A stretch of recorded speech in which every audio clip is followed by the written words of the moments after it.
இறை கருணை பெற்ற அன்பர்கள், அருளாளர்கள் அனைவரையும் வாழ்த்தி வணங்கி மகிழ்கிறோம். அன்பிற்கினியவர்களே, பலரும் நம்மிடத்திலே எழுப்புகிற கேள்வி, சுவாமிஜி அவர்களே, விஜய் அவர்கள் வெற்றி பெறப்போவது உறுதி என்று சொல்லுகிறீர்கள். அப்படி விஜய் அவர்களினுடைய வெற்றிக்கு பிரபஞ்ச பேராற்றல் துணை நிற்பதாக, உதவி புரிவதாக தெரிவிக்கிறீர்கள். இது உண்மையா என்று கேட்கக்கூடிய ஏராளமான அன்பர்களை நாம் சந்தித்துக் கொண்டிருக்கிறோம். அவர்கள் அனைவருமே புரிந்து கொள்ள வேண்டிய விஷயம், இந்த உலகில் வாழக்கூடிய, பிறந்திருக்கக்கூடிய மனிதர்களினுடைய செயல்கள் அனைத்தும், முயற்சிகள் அனைத்தும், அவர்கள் பெறக்கூடிய வெற்றிகள் அனைத்தும் அவர்களுடைய முயற்சியினால், திறமையினால், ஆற்றலினால் மட்டும் வெற்றிகள் எட்டிவிடுவதில்லை. மனித முயற்சிகளை கடந்து ஒரு பேராற்றல் நமக்கு துணை நிற்கிற பொழுதுதான் நாம் அந்த வெற்றிகளை பெற முடிகிறது, சாதனைகளை படைக்க முடிகிறது. இதை இந்த சமுதாயத்திலே அரசியலிலும் நிகழ்கால பல நிகழ்வுகளின் மூலமாக நாம் புரிந்து கொள்ள முடியும், உணர்ந்து கொள்ள முடியும். அதே போலதான் தற்பொழுது விஜய் அவர்களுக்கான இந்த அரசியல் வெற்றி என்பது, தர்மத்திற்கான வெற்றி என்பது பிரபஞ்ச பேராற்றலின் மூலமாகத்தான் அது நிகழ்ந்து கொண்டிருக்கிறது. அது முழுமையை நோக்கி பயணித்துக் கொண்டிருக்கிறது. அதற்கு நாமே சாட்சியாக இருக்கிறோம். அது எப்படி என்பதை நாம் உங்களுக்கு தெளிவுபடுத்துகிறோம். தற்பொழுது தமிழகத்தினுடைய முதல்வராக மதிப்பிற்குரிய ஸ்டாலின் அவர்கள் இருக்கிறார்கள். ஸ்டாலின் அவர்கள் முதல்வராக அந்த வாய்ப்பை பெற்றிருப்பது என்பது அவருடைய திறமையினாலா, அவருடைய முயற்சியினாலா, அவருடைய அளப்பரிய ஆற்றலின் மூலமாக அந்த வாய்ப்பை பெற்றிருக்கிறாரா என்றால், நிச்சயமாக அவருக்கான அந்த வாய்ப்பு கிடைத்திருக்கிறது என்று சொன்னால், அவர் கலைஞர் கருணாநிதி அவர்களினுடைய மகனாக பிறந்ததன் மூலமாகத்தான் அவர்களுக்கு இந்த வாய்ப்பு கிடைத்திருக்கிறது, அந்த வாய்ப்பை பெற்றிருக்கிறார் என்பது யதார்த்தமாக எண்ணி பார்க்கக்கூடிய, எல்லோருமே புரிந்து கொள்ளக்கூடிய ஒரு விஷயமாகும். அவருக்கு அதற்கான சூழல், அவர் கலைஞர் கருணாநிதி அவர்களினுடைய மகனாக பிறப்பதற்கான வாய்ப்பை தந்தது யார்? எவர் அதற்கான வாய்ப்பை ஏற்படுத்தி கொடுத்தார்கள்? எந்த சக்தி அதை நிறைவேற்றி வைத்தது? அதற்கு மேலாக அவருக்கு அதற்கான சூழல்கள் உருவாகி முதல்வராக பொறுப்பேற்பதற்கான வாய்ப்பை பெறுவதற்கான சூழலை எந்த சக்தி உருவாக்கி கொடுத்தது? எண்ணி பார்க்க வேண்டும். அதே போல எதிர்க்கட்சி தலைவராக இருக்கக்கூடிய மதிப்பிற்குரிய எடப்பாடி பழனிசாமி அவர்கள் தமிழகத்தினுடைய முதல்வராக இருந்த புரட்சி தலைவி செல்வி ஜெயலலிதா அம்மையார் அவர்களினுடைய மறைவின் மூலமாக, அப்பொழுது தற்காலிக முதல்வராக இருந்த OPS அவர்கள் தர்மயுத்தத்தில் களமிறங்கியதன் பிரதிபலிப்பாக ஏற்பட்ட அரசியல் சூழல்கள், சசிகலா அம்மையார் அவர்களின் தேர்வாக எடப்பாடி பழனிசாமி அவர்களுக்கான முதல்வர் வாய்ப்பை பெற்று தந்த அந்த சூழல், அது அவருடைய முயற்சியினாலா, அவருடைய திட்டமிட்ட செயல்பாடுகளினால் ஏற்பட்டதா? நிச்சயமாக கிடையாது. அவருடைய திறமைக்கும் முயற்சிகளுக்கும் செயல்பாடுகளையும் கடந்து ஒரு சக்தி ஒரு ஆற்றல் அவருக்கு அதற்கான சூழல்களை உருவாக்கி அவர்கள் முதலமைச்சராக பொறுப்பேற்கக்கூடிய வாய்ப்பை பெற்றார்கள். அது ஸ்டாலின் அவர்களாக இருந்தாலும், எடப்பாடி பழனிசாமி அவர்களாக இருந்தாலும், இன்னும் இது மாதிரியான வாய்ப்புகளை பெற்றவர்கள் எவராக இருந்தாலும் அவர்களுக்கு அதற்கான வாய்ப்புகள் அவர்கள் பல பிறவிகளில் செய்த புண்ணியத்தினுடைய பலனாக அவர்களுக்கு அந்த வாய்ப்புகள், அந்த சூழல்கள் பிரபஞ்ச பேராற்றலினால் உருவாக்கப்பட்டு அந்த வாய்ப்புகளை பெறுகிறார்கள். அந்த வாய்ப்புகளை பெற்றவர்கள் மேலும் தர்மத்திற்கான மனிதர்களாக, அறம் சார்ந்த மனிதர்களாக செயலாற்றி மேலும் புண்ணியத்தை பெற்றுக்கொள்ளக்கூடிய வாய்ப்பை பெற்றிருக்கிறார்களா என்பது கேள்விக்குரியதாகவும் விவாதத்திற்குரியதாகவும் இருக்கலாம். ஆனால் இதை நம் மனித சக்திக்கு அப்பாற்பட்ட ஒரு சக்தி அவ்வப்பொழுது செயலாற்றி இந்த சமுதாயத்திலே தர்மத்தை நிலைநாட்டிக் கொண்டிருக்கிறது என்பதை மட்டும் எல்லோரும் உணர்ந்து கொள்ள வேண்டும். இன்றைக்கு இந்த உலகம் இந்த நிலையிலே இருக்கிறது என்று சொன்னால், யுகம் யுகமாக இந்த மனித சமுதாயம் கொஞ்சம் கொஞ்சமாக பண்பாடுகளிலே, கலாச்சாரத்திலே, நாகரிகத்திலே, சமுதாய கட்டமைப்புகளிலே தங்களுக்கான ஒரு தகவமைப்பை உருவாக்கி கொண்டு உலகம் இன்றைய சூழலை எட்டியிருக்கிறது என்று சொன்னால், பல ஞானிகள், பல சித்தர்கள், பல இறை ஆற்றல் பெற்றவர்களினுடைய அளப்பரிய செயல்பாடுகளின் மூலமாக, தியாகத்தின் மூலமாகத்தான் இன்றைய உலகம் இந்த அளவில் இயங்கிக் கொண்டிருக்கிறது என்பதை எல்லோரும் புரிந்து கொள்ள வேண்டும். விஜய் அவர்கள் கூட அரசியலிலே களம் இறங்கியதை நம்மை போன்றவர்களே அதை ஏற்காதவர்களாக அது பற்றி பல விமர்சனங்களை முன்வைத்திருக்கிறோம்.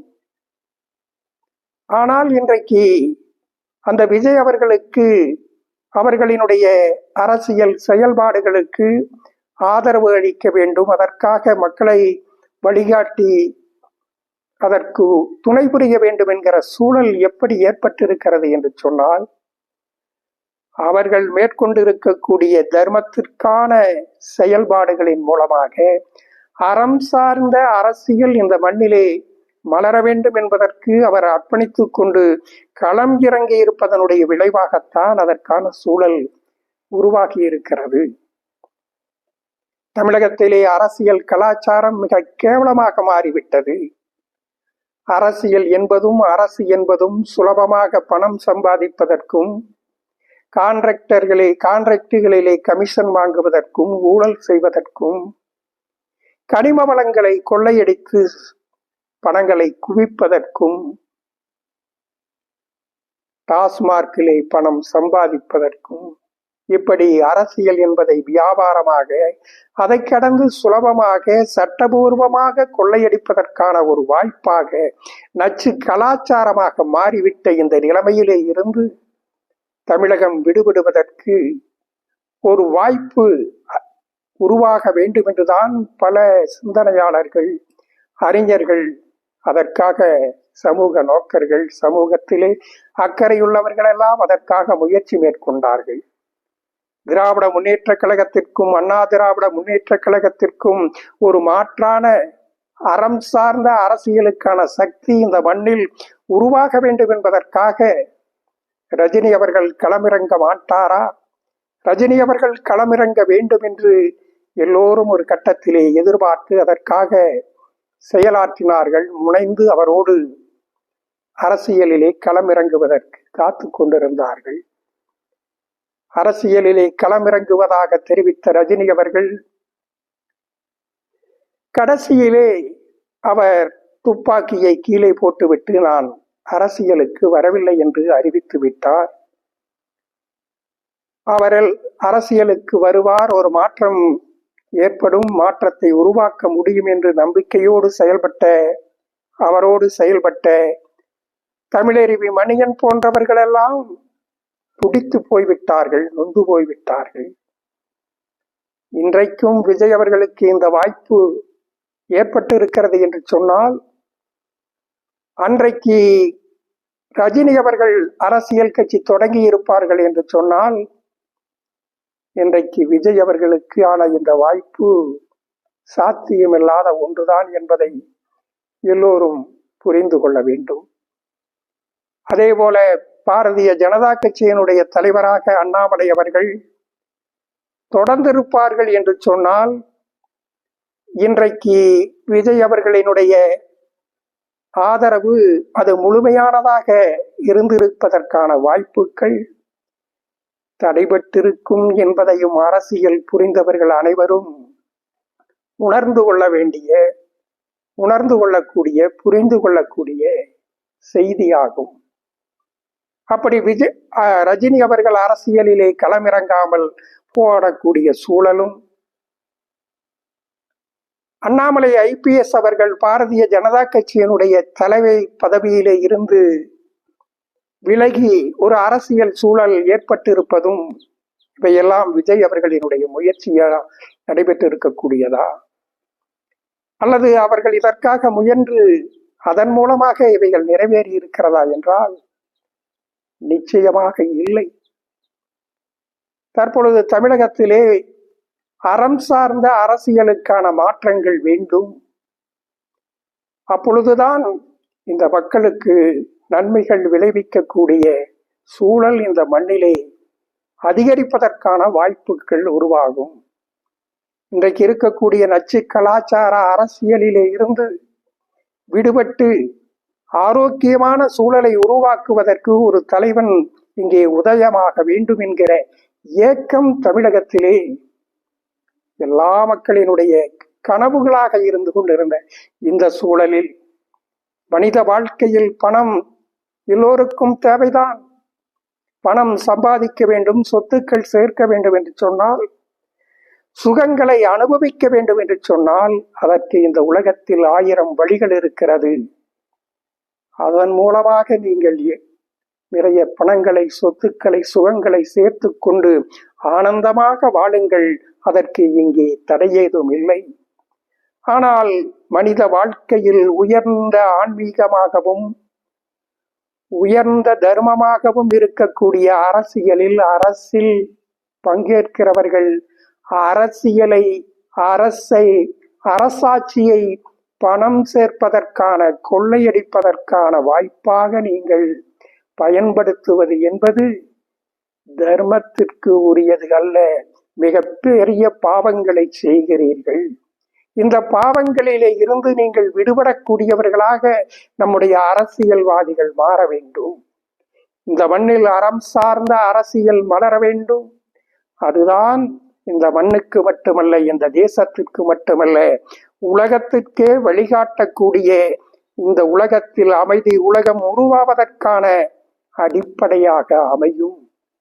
எனவே அனைத்து அரசியல் கட்சிகளும், அரசியல் கட்சி தலைவர்களும், தேர்தலிலே போட்டியிடக்கூடிய வேட்பாளர்கள் பொது காசிலே இருந்து ஒரு பைசாவை கூட தன்னுடைய சொந்த நலன்களுக்கு பயன்படுத்தாமல் தூய்மையான தொண்டும் சேவையும் செய்வதாக, அதற்கான தகுதியும் வாய்ப்பும் உள்ளவர்கள் தேர்தலிலே போட்டியிட வேண்டும். அப்படிப்பட்டவர்கள் மட்டுமே தேர்தலில் போட்டியிட வேண்டும். அப்படிப்பட்டவர்களெல்லாம் இதை மக்கள் மத்தியிலே பகிரங்கமாக சத்திய பிரமாணம் செய்து கொண்டு உறுதிப்படுத்த வேண்டும். இதை அனைத்து அரசியல் கட்சிகளும் நிறைவேற்ற வேண்டும் என்று நாம் தொடர்ந்து வலியுறுத்தி வந்திருக்கிறோம், வேண்டுகோள் முன்வைத்து வந்திருக்கிறோம். எந்த கட்சியும் இது பற்றி கண்டுகொள்வதற்கான அக்கறைப்பட்டவர்களாக இல்லை. அவர்களெல்லாம் பணங்களை, கோடிகளை முதலீடு செய்து அதை பல லட்சம் கோடிகளாக திரட்டுவது எப்படி என்கிற திட்டங்களிலேதான், கனவுகளிலேதான் மிதந்து கொண்டிருக்கிறார்கள். இந்த சூழலில் அரசியலில் களமிறங்கி இருக்கக்கூடிய விஜய் அவர்கள் பகிரங்கமாக நான் பணம் சம்பாதித்து அரசியலின் மூலமாக பணம் சம்பாதித்து தான் வாழ வேண்டும் என்கிற சூழலிலே இல்லை. ஆண்டுக்கு பல 100 கோடி வருமானங்களை எல்லாம் துறந்துவிட்டு மக்களுக்கு சேவை செய்வதற்காக அரசியலிலே களம் இறங்கி இருக்கிறேன். பொது காசிலே இருந்து ஒரு பைசாவை கூட சொந்த நலன்களுக்கு பயன்படுத்த மாட்டேன், இது சத்தியம் என்று அவர் சத்திய பிரமாணம் செய்து கொண்டு அவர்களுடைய வேட்பாளர்களையும் சத்திய பிரமாணம் ஏற்க வைத்து மிகப்பெரிய சாதனை படைத்திருக்கக்கூடிய அந்த வல்லமை விஜய் அவர்களுக்கு எப்படி ஏற்பட்டிருக்கிறது, அதற்கான எண்ணங்களும் சக்திகளும் அவருக்கு எப்படி உருவாகி இருக்கிறது என்பதை எண்ணி பார்க்க வேண்டும். இதற்கு பின்னாலே ஒரு அறம் சார்ந்த பிரபஞ்ச பேராற்றல் துணை நிற்கிறது என்பதை எல்லோரும் உணர்ந்து கொள்ள வேண்டும். அதர்மங்கள் அதிகரிக்கிற பொழுது தர்மத்தை காப்பதற்காக தர்ம சக்தி பிரபஞ்ச பேராற்றல் களம் இறங்கி துணை நிற்கும் என்பதுதான் இந்த வெளிப்பாடாக இருக்கிறது. பலர் சொல்லுகிறார்கள், அந்த அறம் சார்ந்த அரசியலுக்கு விஜய் தகுதியானவரா, அவருக்கு அனுபவம் இருக்கிறதா, ஆற்றல் இருக்கிறதா, அவருக்கு அதற்கான அரசியல் பக்குவம் இருக்கிறதா? அவருக்கு அந்த ஆற்றலும் பக்குவமும் இருப்பதாக நாம் ஏற்றுக்கொண்டாலும் கூட அவருடைய கட்சியிலே வேட்பாளர்களாக நிறுத்தி இருக்கக்கூடியவர்கள் எத்தனை பேர் அதற்கு தகுதியானவர்களாக இருக்கிறார்கள்? அவர்களெல்லாம் தங்களுடைய வாழ்க்கையை மக்களுக்காக அர்ப்பணித்துக் கொள்வதற்காகத்தான் தேர்தலிலே போட்டியிடுகிறார்கள் என்பதை உங்களால் உறுதிப்படுத்த முடியுமா? நீங்கள் எப்படி விஜய் அவர்களுக்கு ஆதரவு அளிக்கலாம் என்றும் கேட்கிறார்கள். எல்லோரும் புரிந்து கொள்ள வேண்டியது, உணர்ந்து கொள்ள வேண்டியது, ஒரு தலைவன் தர்மத்திற்காக அர்ப்பணித்துக் கொள்ளுகிறவனாக இருக்கிற பொழுது நிச்சயமாக நல்ல மாற்றங்கள் நிகழும். இன்றைக்கு விஜய் அவர்களினுடைய கட்சியிலே போட்டியிடக்கூடிய பல வேட்பாளர்கள் அதற்கான தகுதியுள்ளவர்களாக இல்லாதவர்களாக இருக்கலாம். ஆனால் தலைவன் அதற்கான தகுதியை நிலைநாட்டுகிற பொழுது அவருக்கு கீழே செயலாற்றுகிறவர்கள் நிச்சயமாக அந்த தர்மத்திற்கான மனிதர்களாக மாற வேண்டிய நிர்பந்தங்கள் ஏற்படும் என்பதும் நாம் அனுபவபூர்வமாக உணர்ந்து கொள்ள வேண்டிய பேருண்மையாக இருக்கிறது என்பதை எல்லோரும் புரிந்து கொள்ள வேண்டும். இன்றைக்கு அரசியலிலே தூய்மையானவர்களாக செயலாற்ற முடியுமா, அது சாத்தியமா என்று கேள்வி எழுப்புகிறவர்கள் இன்றைக்கும் சமீப காலத்தினுடைய நிதர்சனமாக அரசியலிலே தூய்மையாக செயலாற்ற முடியும் என்பதற்கு நம்முடைய மாநிலத்திலே நல்லக்கண்ணு ஐயா அவர்கள் அதற்கு சாட்சியாக வாழ்ந்து சமீபத்திலே மறைந்திருக்கிறார்கள். இந்த நாட்டினுடைய பிரதமராக இருக்கக்கூடிய மாண்புமிகு பிரதமர் மோடிஜி அவர்கள் 3 முறை குஜராத்தினுடைய முதல்வராக இருந்தும் பாரத தேசத்தினுடைய பிரதமராக 3 முறை செயலாற்றி கொண்டும் இன்றைக்கும் கரைபிடியாத கரத்திற்கு உரியவர்களாக தூய்மையான அரசியலுக்கு சாட்சியாக சான்றாக விளங்கி கொண்டிருக்கிறாரே. உலகம் முழுவதும் இருக்கக்கூடிய மக்கள் வியந்து பாராட்டக்கூடிய தலைவராக உயர்ந்து நிற்கிறாரே.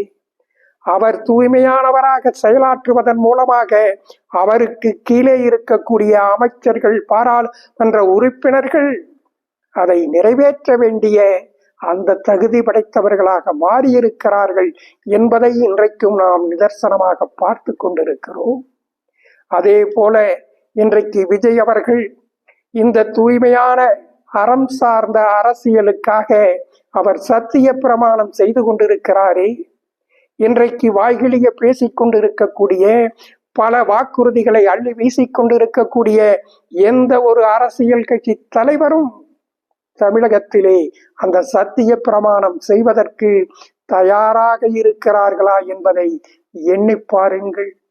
ஒரு மனிதன் தர்மத்திற்காக களமிறங்க வருகிற பொழுது அந்த மனிதனுக்கு ஆதரவு கொடுக்க வேண்டியது தர்மத்திற்கான மனிதர்களின் தர்மத்திற்கான செயல் என்பதை அனைவரும் புரிந்து கொள்ள வேண்டும். இன்றைக்கு விஜய் அவர்கள் தன்னுடைய தேர்தல் பிரச்சாரத்திலே கூட மசூதியிலும் சர்ச்சிலும் அம்மன் கோவிலிலும் அனைத்து ஆலயங்களிலும் வழிபட்டு நான் அனைத்து மக்களுக்கும் பொதுவானவன், அனைத்து மக்களுக்காகவும் நான் செயலாற்றுவேன், அர்ப்பணித்துக் கொள்வேன் என்பதை அவர்கள் உறுதிப்படுத்தி இருக்கிறார்கள். இன்றைக்கு தமிழகத்திலே திராவிட முன்னேற்றக் கழகம் போன்ற கட்சிகள் பிரதமர் மோடி அவர்களை அவர்கள் மதவாதி என்று முத்திரை குத்திக் கொண்டிருக்கக்கூடிய இந்த நேரத்திலும் மோடிஜி அவர்கள் இந்த மண்ணிலே இருக்கக்கூடிய அனைத்து மத ஆலயங்களுக்கும் சென்று வழிபட்டு அனைத்து மதத்தினுடைய பண்டிகைகளுக்கும் தன்னுடைய வாழ்த்துக்களை சமர்ப்பித்து அனைத்து மக்களுக்குமான தலைவன், அனைத்து மக்களுக்குமான பிரதமர் என்பதை அவர்கள் உறுதிப்படுத்தி இருக்கிறார்கள். உலகம் இந்த உண்மையை அறிந்து வியந்து நிற்கிறது. அதே போல விஜய் அவர்களும் இன்றைக்கு அந்த சாதனையை புரிந்திருக்கிறார்கள். திராவிட முன்னேற்றக் கழகத்தை எடுத்துக்கொண்டால் அவர்கள் எப்பொழுதுமே இந்துக்களுக்கு எதிராக செயலாற்றி தாங்கள் இஸ்லாமியர்களுக்கும் கிறிஸ்தவர்களுக்கும் பாதுகாவலனாக இருப்பதாக அவர்களை நம்ப வைப்பதற்காக தொடர்ந்து செயலாற்றி கொண்டிருக்கிறவர்கள் என்பதை இந்த நாடு அறிந்த உண்மையாக இருக்கிறது. அதே போல எடப்பாடி பழனிசாமி அவர்களாக இருந்தாலும் கூட தைரியமாக துணிச்சலோடு அனைத்து மக்களுக்குமான தலைவராக தன்னை அடையாளப்படுத்திக் கொள்வதற்கு தவறிவிட்டவராகத்தான் செயலாற்றி கொண்டிருக்கிறார் என்பது நாடறிந்த உண்மையாக இருக்கிறது. பாரதிய ஜனதா கட்சியோடு கூட்டு சேர்ந்தால் கூட இஸ்லாமிய ஓட்டுக்கள், கிறிஸ்துவ ஓட்டுக்கள் தனக்கு கிடைக்காமல் போய்விடுமே என்று கலங்கிக் கொண்டிருக்கக்கூடிய ஒரு தலைவராகத்தான் அவர்கள் தயங்கி செயலாற்றி கொண்டிருப்பதை நாம் பார்க்க முடிகிறது. ஆனால் அதையெல்லாம் கடந்து விஜய் அவர்கள் துணிச்சலோடு தான் அனைத்து மதங்களுக்கும் அனைத்து மக்களுக்கும் இந்த மனித குலத்திற்குமான தலைவனாக செயலாற்றுவேன் என்று அவர்கள் பிரகடனப்படுத்தி இருப்பது என்பது அதற்கான துணிவு, அதற்கான சிந்தனை அவர்களுக்கு வலுப்பெற்றிருப்பது என்பது அது அவருடைய முயற்சி மட்டுமல்ல. அதையும் கடந்து இந்த மண்ணில் அறம் சார்ந்த அரசியல் மலர வேண்டும் என்பதற்காக பிரபஞ்ச பேராற்றல் துணை நின்று செயலாற்றி கொண்டிருக்கிறது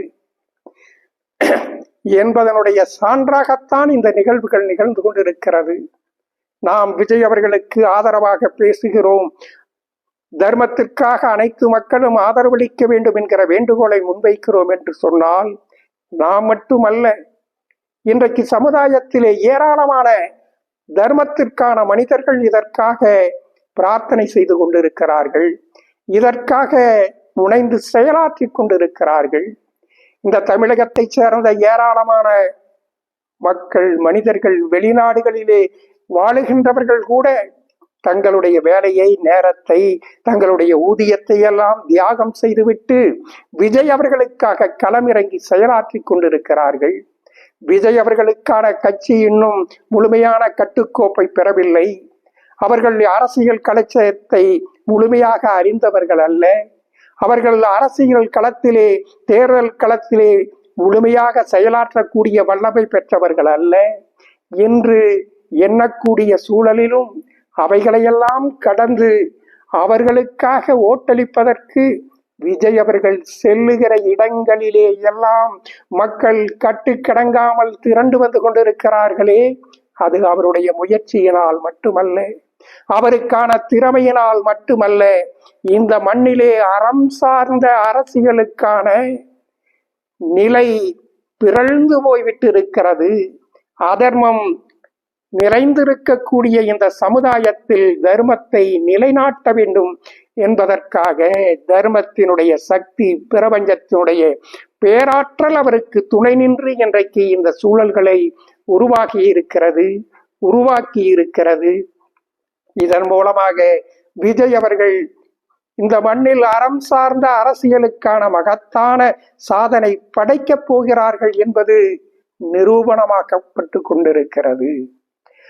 வரக்கூடிய காலங்களில் அரசியலிலே ஈடுபடக்கூடியவர்கள் துறவைக்கும் துறவையாக இருந்து செயலாற்றக்கூடியவர்களாக இருக்க வேண்டும். பொது காசிலே இருந்து ஒரு பைசாவை கூட தன்னுடைய சொந்த நலன்களுக்கு பயன்படுத்தாமல் தூய்மையான தொண்டும் சேவையும் செய்து மக்களுக்காக அர்ப்பணித்துக் கொள்ளுகிறவர்கள் மட்டுமே அரசியலில் பங்கேற்க வேண்டும் என்கிற நிலைமையை உறுதிப்படுத்துவதற்கு அதற்காக சத்திய பிரமாணம் எடுத்துக் கொண்டிருக்கக்கூடிய அதற்காக அர்ப்பணித்துக் கொண்டிருக்கக்கூடிய விஜய் அவர்களுக்கு ஆதரவு தாருங்கள். நீங்கள் இதுவரைக்கும் எப்படி வேண்டுமானாலும் ஓட்டளித்திருக்கலாம், எதற்காக வேண்டுமானாலும் ஓட்டளித்திருக்கலாம். கொடுக்கிற காசுகளுக்கு, அவர்கள் கொடுக்கக்கூடிய வாக்குறுதிகளை நம்பி நீங்கள் ஒரு இனத்தை சார்ந்தவர், சாதியை சார்ந்தவர், மதத்தை சார்ந்தவர், ஒரு கட்சியை சார்ந்தவர் என்பதற்காக நீங்கள் ஓட்டளித்திருக்கலாம். அனைத்து மக்களும் அரசியல் என்பது உயர்ந்த தர்மம், அந்த தர்மத்திற்காக ஓட்டளிப்பதன் மூலமாக மட்டுமே நீங்கள் புண்ணிய பலனை பெற முடியும் என்பதை உணர்ந்து கொண்டு விஜய் அவர்களுக்கு தர்மத்திற்காக ஓட்டளியுங்கள். நமக்கு எந்த கட்சி தலைவர்களின் மீதும் விருப்பு வெறுப்பு இல்லை. நாம் விரும்புவதெல்லாம் அது மதிப்பிற்குரிய ஸ்டாலினாக இருந்தாலும் சரி, மதிப்பிற்குரிய எடப்பாடி பழனிசாமி ஐயாவாக இருந்தாலும் சரி, தமிழகத்திலே இருக்கக்கூடிய எந்த ஒரு அரசியல் கட்சி தலைவர்களாக இருந்தாலும் எவரால் தூய்மையான தொண்டும் சேவையும் செய்து தர்மத்திற்காக செயலாற்றக்கூடிய தகுதியும் வாய்ப்பும் உள்ளவர்களாக அவர்களெல்லாம் மாற வேண்டும் என்பதுதான் நம்முடைய விருப்பமாக, வேண்டுகோளாக இருக்கிறது. அரசியல் என்பது அறம் சார்ந்த மனிதர்களுக்குள்ளே நடக்கக்கூடிய போட்டியாக இருக்க வேண்டும். தூய்மையான தொண்டும் சேவையும் செய்வதற்கான களமாக, அதிலே வெற்றி பெறுவதற்கான வாய்ப்பாக அரசியல் களம், தேர்தல் களம் இருக்க வேண்டும். அந்த நிலையை மாற்றுவதற்கு அனைவரும் இன்றைக்கு சத்திய பிரமாணம், தூய்மையான அரசியலுக்கு, அறம் சார்ந்த அரசியலுக்கு சத்திய பிரமாணம் செய்திருக்கக்கூடிய விஜய் அவர்களுக்கு ஆதரவு தாருங்கள் என்று நாம் அனைவருக்கும் வேண்டுகோள் முன்வைக்கிறோம். அன்பிற்கு இனியவர்களே, இந்த மனித வாழ்க்கை என்பது நிலையில்லாதது. எல்லா மனிதர்களும் ஒரு நாள் இந்த மண்ணை விட்டு விடைபெறப் போவது என்பதுதான் உண்மையாக இருக்கிறது. அதுதான் இந்த பிரபஞ்சத்தினுடைய நியதியாக இருக்கிறது. ஒரு நாள் இல்லாமல் போவதற்காகத்தான் நாம் எல்லோரும் இருந்து கொண்டிருக்கிறோம். இந்த மனித பிறப்பில், இந்த பிறவியில், பிறப்பிற்கும் இறப்பிற்கும் இடைப்பட்ட இந்த வாழ்க்கையில் அன்பும் கருணையுமாக சக மனிதர்களோடு இணக்கமாக இந்த உலகத்தில் எப்படி வாழ்வது என்பதை உணர்ந்து கொண்டு அதை நிறைவேற்றுகிற பொழுதுதான் இந்த உலகத்தில் எல்லா மனிதர்களும் தன்னிறைவு பெற்றவர்களாக, முழுமையான வாழ்க்கையை நிறைவு செய்யக்கூடியவர்களாக, பாதுகாப்போடும் நிம்மதியோடும் அமைதியோடும் வாழக்கூடிய சூழல் இந்த உலகத்தில் உருவாகும். அமைதி உலகம் உருவாகும். அந்த அமைதி உலகம் உருவாக வேண்டும் என்று சொன்னால் உலகம் முழுவதும் அருளாட்சிகள் நிலை பெற வேண்டும். அருளாட்சிகள் நிலை பெற வேண்டும் என்று சொன்னால் அறம் சார்ந்த அரசியல் இந்த மண்ணிலே மலர வேண்டும். அந்த அறம் சார்ந்த அரசியலை மலரச் செய்வதற்காகத்தான் மனிதர்களாகிய உங்களுக்கு இந்த அற்புதமான வாய்ப்புகள் கொடுக்கப்பட்டிருக்கிறது என்பதை உணர்ந்து கொள்ளுங்கள். மனித வாழ்க்கையில் உயர்ந்த தர்மமாக இருப்பது அரசியலும் அரசும் தான் என்பதை உணர்ந்து கொள்ளுங்கள். அந்த உயர்ந்த ஆன்மீகத்தை, அந்த உயர்ந்த தர்மத்தை, அந்த இறைநிலையை மக்களினுடைய கடவுளாக, இறைவர்களாக இருந்து அரசாட்சி செய்யக்கூடியவர்களை ஆட்சியாளர்களாக உருவாக்கக்கூடிய அந்த உயர்ந்த தர்மத்தை நிறைவேற்றுவதற்கு அனைவரும் தர்மத்தோடு செயலாற்றுங்கள். நீங்கள் எந்த கட்சியை சார்ந்தவர்களாக இருந்தாலும், கட்சி சாராதவர்களாக இருந்தாலும், தேர்தலிலே போட்டியிடக்கூடியவர்கள் தூய்மையான தொண்டும் சேவையும் செய்து மக்களுக்காக அர்ப்பணித்துக் கொண்டு தியாகம் செய்யக்கூடியவர்கள் என்பதை சத்திய பிரமாணம் செய்து உறுதி செய்யக்கூடியவர்களுக்கு, அதற்கான தகுதியுள்ளவர்களுக்கு மட்டும் வாக்களியுங்கள். இன்றைய சூழலில் அதற்கான தகுதியை பிரகடனப்படுத்தி சத்திய பிரமாணம் எடுத்துக்கொண்டிருக்கக்கூடிய விஜய் அவர்களுக்கு ஆதரவு அளியுங்கள். விஜய் அவர்களினுடைய வெற்றி உறுதி செய்யப்பட்ட ஒன்று என்பதை உணர்ந்து கொள்ளுங்கள். அந்த வெற்றியிலே பங்கேற்கக்கூடிய மகத்தான மனிதராக நீங்களும் இருக்க வேண்டும் என்பதுதான் இறைவனினுடைய செய்தியாக இருக்கிறது. அனைத்து மக்களும் தர்மத்திற்கான மனிதர்களாக இருக்க வேண்டும் என்பதுதான் இறை செய்தியாக இருக்கிறது. அனைவரும் தர்மத்திற்காக அர்ப்பணித்துக் கொள்ளுங்கள், தர்மத்திற்காக ஓட்டளியுங்கள், தர்மத்திற்கான அரசை நிர்மாணம் செய்வதற்கு அர்ப்பணித்துக் கொள்ளுங்கள். அனைவருக்கும் பரிபூரண நல்லாசிகள்.